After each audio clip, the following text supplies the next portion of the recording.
Jack Hughes made his highly anticipated return to action, and it was a great start for the New Jersey Devils against the Calgary Flames. However, it kind of drifted off as the game progressed, and part of that was who was in the net for New Jersey. We have a lot to break down in today's episode of Locked On Devils. Buckle up, everybody. You're Locked On Devils, your daily podcast on the New Jersey Devils, part of the Locked On Podcast Network, your team every day. Hi, this is Bryce Salvador, and you're Locked On Devils with Trey Matthews. Elliott scores! Oh, Stevens stepped up, nailed him. Brodor's got the puck. What a shot. The Devils win the Stanley Cup. Alrighty now, what is up, New Jersey? Welcome back to the Locked On Devils podcast here on Locked On Network. I'm your host, college hockey play-by-play announcer, Devils writer for Pucks and Pitchforks, and also part-time credential media member, Trey Matthews. So the New Jersey Devils dropped their latest matchup to the Calgary Flames by a score of 5-3. Vitek Vanecek, he didn't really have his best outing, and it's such a shame because just a couple of nights ago against the Colorado Avalanche, I said he arguably had his best performance of the season. It's unfortunate that he can't remain consistent. So in today's episode, in the first segment, we'll focus on some more positive aspects before we shift over into the negatives. So we'll talk about Jack Hughes making his triumphant return. We'll look at some of the line combinations that was working for the Devils. And then in the second segment, we will address Vitek Vanecek as to whether or not this loss is truly on him and what needs to change going forward. And then in the third and final segment, like I do with every post-game recap, I will compare the stats and give the Devils a letter grade. So the big news topic going into this game was Jack Hughes making his triumphant return. Now, I said a few episodes ago that I did not anticipate for Jack to suit up in the game against the Avalanche. I said, crawl before you walk and make sure that he's actually 100% ready to go. And I also added on and said that I anticipated for him to suit up in a game this week, whether it was against the Flames or the Hurricanes. I said, I think this is where we're going to see Jack Hughes make his highly anticipated return.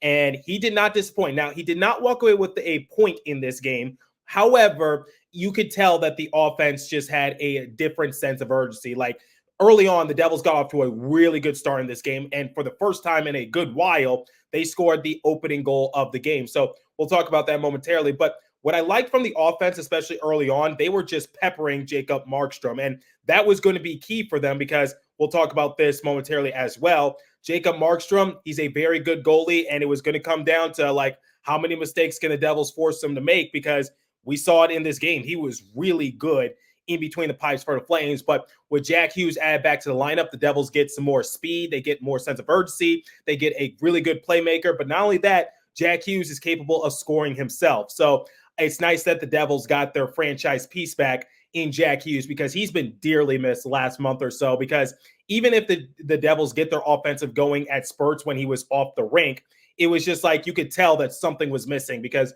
Jack is the engine that makes this car drive for New Jersey. And I've talked about it in a few episodes prior. So I said Jack returning to the lineup is going to be very big for New Jersey. And they kind of need a few bright spots given what's been going on with their organization the last few weeks. So welcome back, Jack Hughes. And you can also tell from the shots on goal differential, because I know I usually compare the stats at the end, but the shots on goal differential between the Devils and the Flames, 40-30 in favor of the Devils. And throughout the entirety of this game, after each period, the Devils outshot the Flames. As previously mentioned, it was a really good start for the Devils, and I think it started with Jack Hughes returning to the lineup. It's been over a month since Jack Hughes played in a game, so he was on the third line alongside with Tyler Foley and Alexander Holtz. And is it safe to say that those three players were creating very good looks for themselves? Like the advanced analytics showed it. They were definitely giving Markstrom hell. And at times it seemed like Jack Hughes knew how to collapse the defense. He was looking for the opening, and it seemed like but all those players, Foley, Hughes, and Holtz, were creating some decent looks for themselves. And that was going to be quintessential for the game if the Devils wanted to come away on the winning end. But another line I want to talk about, and this is a line that I've been raving about the last few months, and especially during December, it's Andre Palat, Nico Hischier, and Jesper Bratt, because they kind of set the tone when it comes to defense and offense, and they have a little bit of everything working for their line. So Andre Palat, he scored a couple of goals in this game, and the thing is that for Andre Palat, his offense is not really up to par to Hischier or Bratt's, but his defense is really good. And I think that's an underestimated aspect to his game. Then Nico Hischier, as I like to describe him, sort of the glue piece, and then Jesper Bratt, the bona fide scorer. And we saw on full display because once again, the Devils got off to a really good start. And who scored the opening goal? It was Andre Palat. So he chipped it up ahead to Jesper Bratt, 2-on-1 odd man rush. So I talked about it in my previous post-game recap. I said that when Jesper Bratt is on the odd man rush, whether it's with Nico Hischier or in this case, Andre Palat, it's always trouble. So I know Jesper Bratt's first instinct is to score first, but he made the right move, which was he lingered a little bit, which slowed down Jacob Markstrom a little bit because Markstrom is so focused on Bratt because he's under the impression that Bratt's going to shoot the puck himself, but he forgets about Andre Palat. So Bratt sees that, he passes over to Palat, and Palat gets the opening goal of the game. So yet again, I just love it when Jesper Bratt is on the odd man rush. I know usually it's him scoring and finding the back of the net and putting the biscuit in the basket. But in this aspect, I love it when Jesper Bratt finds other ways to have his name show up in the score sheet. And he finished off with a 3-point night. So Jesper Bratt is trying to prove to everyone that him being named to the All-Star game, it isn't a fluke. It wasn't nepotism because he replaced his teammate. No, he deserved to be there amongst the best of the best in the entire NHL. So I just had to give credit to both those lines because they were very solid for the Devils, and they were one of the few bright spots throughout the entirety of the game. Now, when looking at Jacob Markstrom, he was just phenomenal in this game. It was going to come down to the goalie-on-goalie matchup, and Markstrom came out victorious because he was standing tall. He was flashing the leather. He was quick. He knew where to position himself. So the Devils had to try to outwit him. They had to try to outsmart him, and they did so 3 times. And ultimately, I think the Devils should have come away with on the winning end, but we'll talk about who is in net for the Devils in the second segment. But still, Jacob Markstrom, this is why I guess Devils fans are so excited for a player of his caliber, because it's just like you just see like what he was doing, especially with little to no defense in front of him, because he was making those crucial saves. He was putting himself into a good position to win. So I loved what I saw from Jacob Markstrom for the Flames. Now, do I think he'll be traded to the Devils? Most likely not, considering the fact that he has a no trade clause. He still has a few more years of contract ahead of him. So the ball is in the court for the Flames organization. So it's really up to them if they want to deal him away. But I know why Devils fans are excited for a player like him, similar to what happened when John Gibson came to town back in December. So phenomenal job in between the pipes by Jacob Markstrom, and he won the battle between him and Vitek Vanecek by a landslide. Wasn't even close. And Bill Spalding, Ken Danico, Bryce Salvador, they all acknowledged it on air, which is you got this big goalie just being able to just snatch the puck out of thin air and just be rather quick. And he might be in his mid-30s, but he's trying to show that he's one of the best in the league for the time being, and that's why he's highly touted by a lot of other opponents. So let's switch over to the standings before we close out this first segment, because I think that's what most people are concerned with. So currently the Devils are third last in the Metro. They're just ahead of the Capitals and also the Blue Jackets. So the Capitals are 2 points behind the Devils, but get this, the Capitals are currently on a 6-game losing streak, and the Blue Jackets only have 42 points, so they're not really much of a threat. But ahead of the Devils, the Penguins, they're on a 2-game win streak. Islanders are on a 2-game winning streak. Flyers are on a 2-game winning streak after dropping their 5 matchups before the All-Star break. And now the Rangers and Hurricanes, they're starting to run away with it a little bit because the Rangers have 67 points, Hurricanes have 63. So at this point, the Devils' only luck of being one of the top teams in the Metro is that they got to try to maintain themselves to catch up with the Flyers, but it has to start with winning a little bit more consistently. And this is something that Bill Spalding said to close out the broadcast, because he stated that the Devils have to go on at least a 4-game winning streak to find themselves in a capable playoff position. And here's something that might surprise you. The Devils haven't won more than 3 in a row during the course of the season.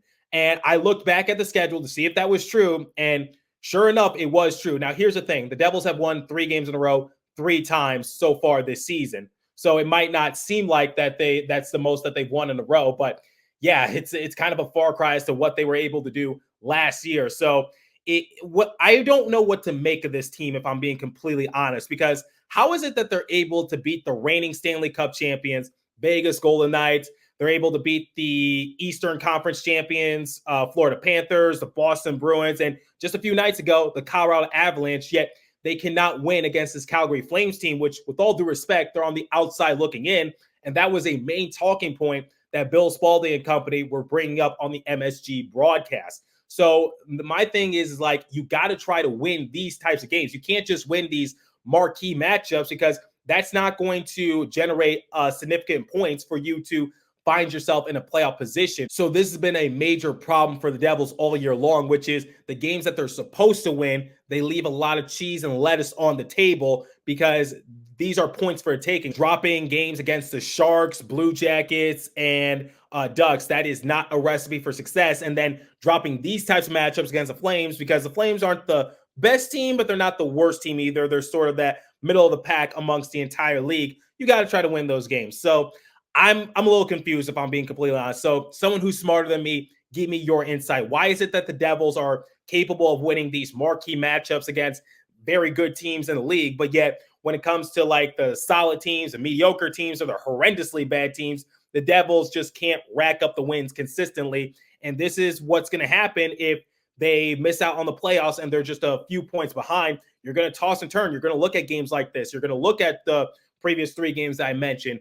And you're also going to look at how much the Devils struggled on back-to-back games. This has to change now, because they don't really have that much wiggle room to work with, especially since, according to MSG, they have the 11th toughest schedule to close out the rest of the regular season. And another thing I want to add, and this sort of leaks over from last year, the Devils have to perform better in front of their home base. They got to perform better at the Prudential Center. So last year, as we all know, they were a very good road team. I'd say they had the best road record in the entire NHL, if not one of the best. But when it came to performing well at the Prudential Center, they kind of struggled. And I saw it firsthand when I first got credentialed during the month of December in 2022. And the thing is like, we saw this in the playoffs as well, because remember when the Devils went down 2-0 against the Rangers, despite having home ice advantage, but yet comes games 3 and 4 at Madison Square Garden, they came away victorious. So that's something that's been talked about heavily throughout the past year or so, which is the Devils just got to perform better at home. So the Devils are down. They're not out, but they really got to try to change some things right now, because you can't afford to drop these types of matchups, and you can't afford to just play around with this, because your season will be over before you know it. So they really got to try to win more consistently. And similar to what Bill Spalding said, try to go on a 4-game winning streak if you can, if that. Like, you got to do the simple things in order to win. So we'll talk about Vitek Vanecek and his lackluster performance momentarily. But before we continue, let me tell you guys about Game Time. You shouldn't have to worry about buying tickets to your next big event. Game Time is the fast and easiest way to buy tickets for all sports, music, comedy, and theater events near you. With killer last-minute deals, all-in prices, views from your seat, and their best price guarantee, Game Time takes the guesswork out of buying tickets. So last-minute tickets, flash deals, zone deals, easy to find, and buy tickets for every kind of event in your area. Views from all seats in the venue, lowest price guaranteed, event cancellation protection, job loss protection, etc. Now, I've actually used the Game Time app before to buy NBA tickets and also baseball tickets. So I remember over the summer, I saw the Philadelphia Phillies play the Detroit Tigers with my little brother, had a good time, and I was able to sell an extra ticket on the Game Time app as well. So download the Game Time app, create an account, and use the code LOCKEDON for $20 off your first purchase.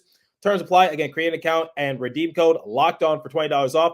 Download Game Time today. Last minute tickets, lowest price guaranteed.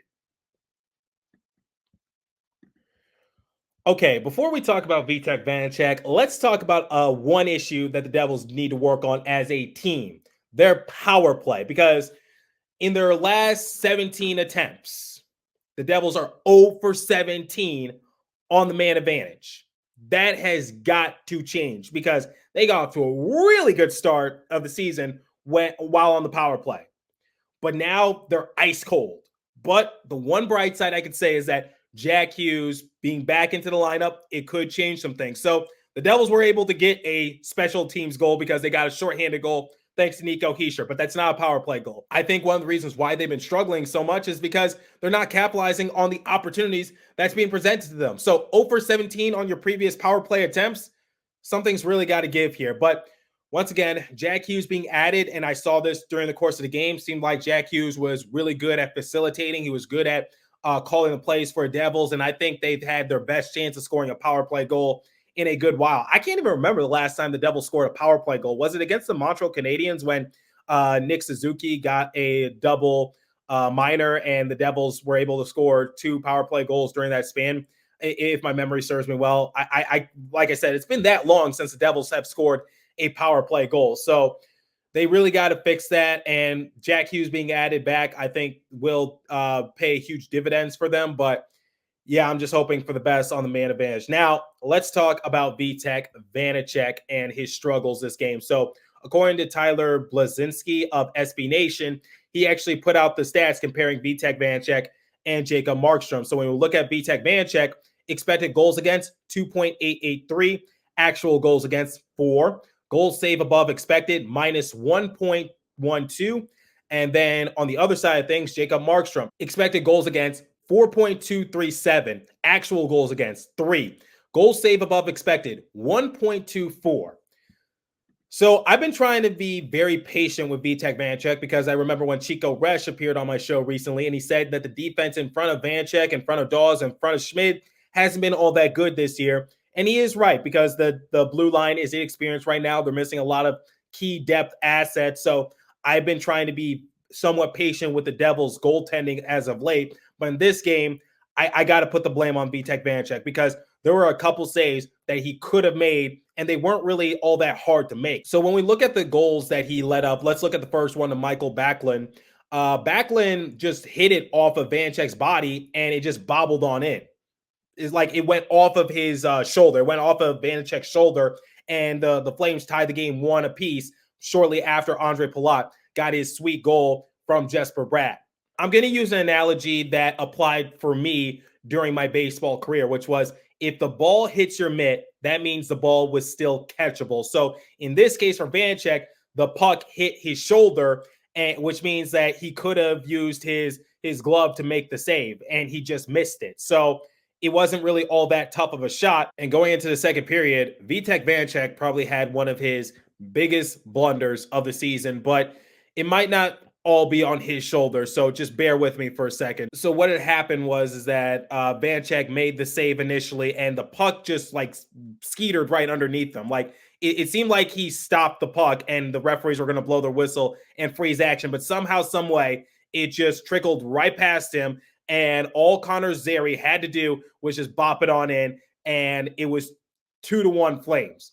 And everyone on social media just went into a complete frenzy, including me, because I'm just like, how did that go past Vanecek? Because I thought he made the save initially, but it was loose and it went right past him. I don't know how that puck gained more momentum underneath him. I really don't. I don't know how physics works in that case, but I'm just like, how is that?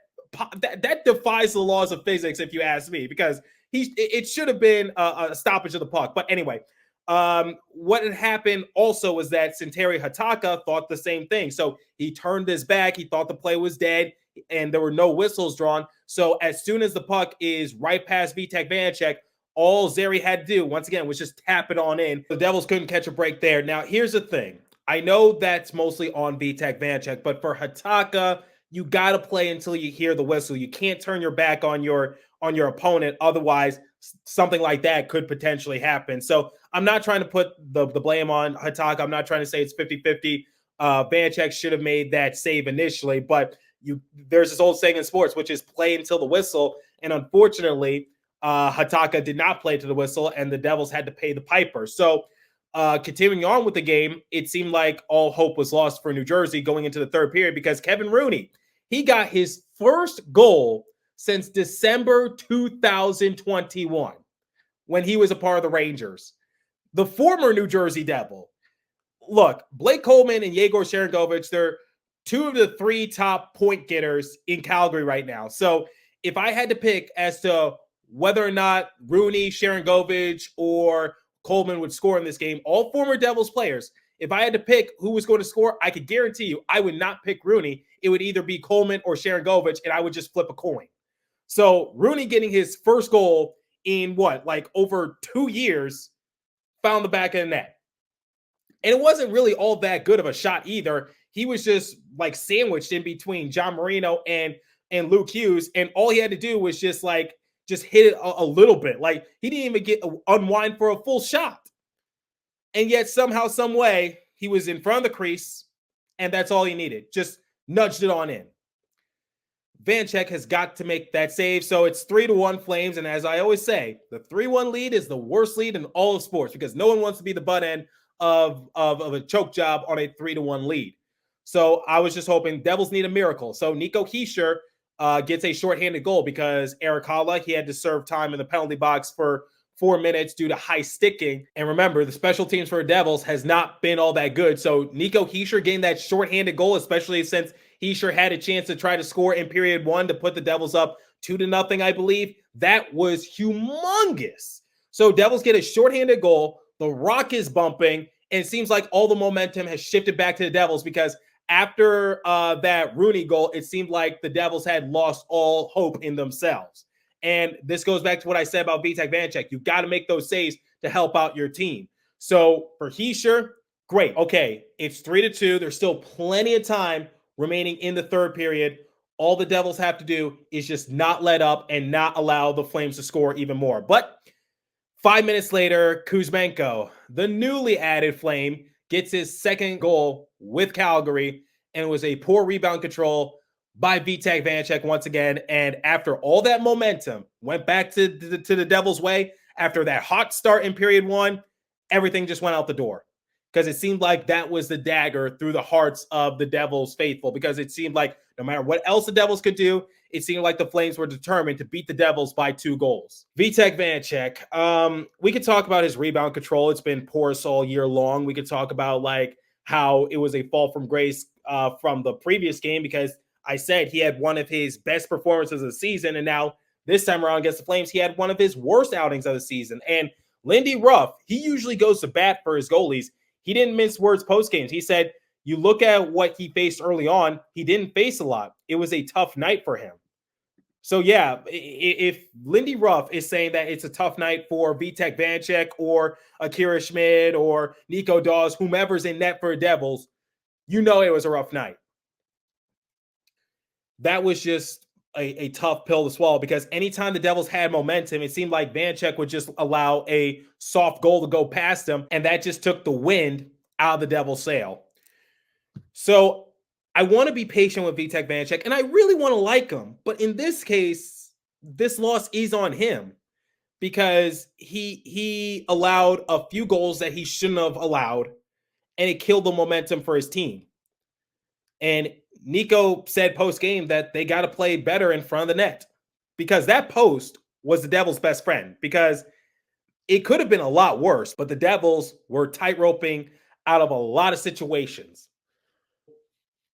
The goaltending, once again, has to be better for Vitek Vanecek, and I don't know what else to say because I don't know what else I could say that I have not said throughout the course of the year. Bad rebound control, killing the momentum for your team, and just overall not being consistent. It's been that type of season for Vitek where it's like, I'm trying to be patient with them. I'm trying to give them the benefit of the doubt. I know the defense isn't really all that good in front of you, but look at Jacob Markstrom. Jacob Markstrom, he didn't have a good defense in front of him either. That's why the Devils were getting a lot of decent looks on him, but Markstrom was standing tall. There were a few times where Markstrom was vulnerable because he went tumbling onto the ground. He was on his stomach at one point, and the Devils were scrambling to find the puck. They couldn't, and they couldn't find the back of the net.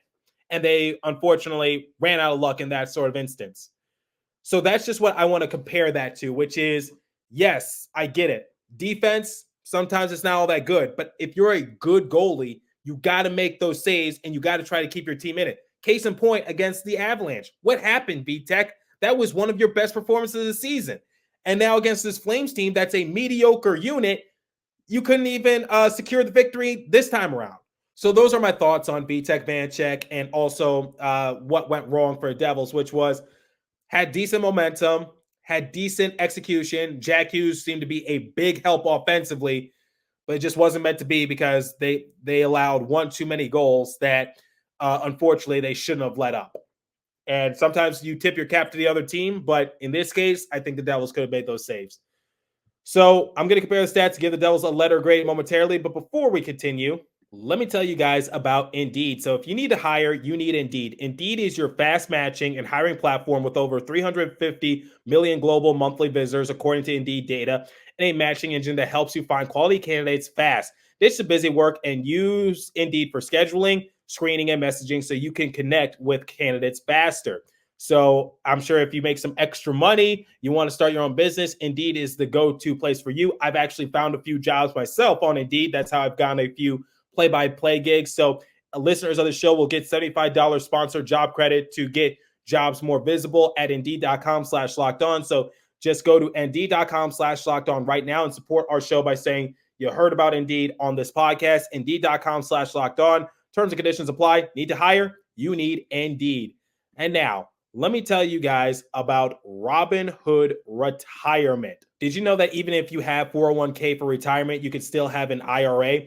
Robinhood has the only IRA that gives you a 3% boost on every dollar you contribute when you subscribe to Robinhood Gold. But get this, now through April 30th, Robinhood is even boosting every single dollar you transfer in form of other retirement accounts with a 3% match. That's right, no cap on the 3% match. Robinhood Gold gets you the most for your retirement thanks to the IRA with a 3% match. The offer is good through April 30th. Get started at Robinhood.com/boost. Subscription fees apply.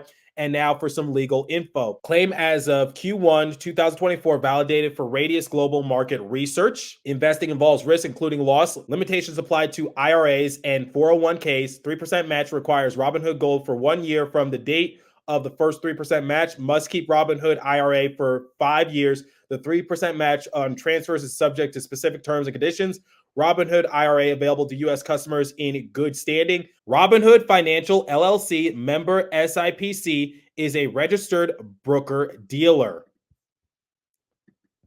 Okay, let's compare the stats, give the Devils a letter grade, and get out of here. So, shots on goal differential, I talked about this early on in the show, 30-40 in favor of the Devils. Face-off percentage, 52.5% to the Devils, 47.5% to the Flames. This is what I talked about in a recent episode. Hopefully the Devils can maintain being good in the faceoff department. Power play, Flames were 0-for-3, Devils were 0-for-2. However, the Devils had a shorthanded goal thanks to their captain. Hits, 14-9 in favor of the Devils. Block shots, 17-14 in favor of the Devils. Giveaways, Flames that led that department 6-5. Takeaways, Devils led the department 11-6. So if I had to give the Devils a letter grade, I'm going to give them a solid C because on the one hand, the execution wasn't really all that bad from an offensive standpoint. Defense, shaky at times, but the goaltending is what really brought them down. So I can't really go any higher. I can't go any lower. It wasn't really the worst game in the world, but it was a game that I'm sure that they would rather have. So that's where I stand in my overall assessment. So let me know what you guys think. What did you think about Vitek Vanecek? What did you think about the return of Jack Hughes? Hit me up on my personal X page app at TreyMatt4 or the show's X page app at Locked On Devils. Leave a comment down below if you're watching on YouTube. Or once again, hit me up on social media because I'm curious to hear your guys' thoughts. As for today's episode, that's what time I have for you. So continue to stay safe. Have a wonderful day, New Jersey. Go Devils. I'll catch you guys in the next episode. Thanks for listening once again.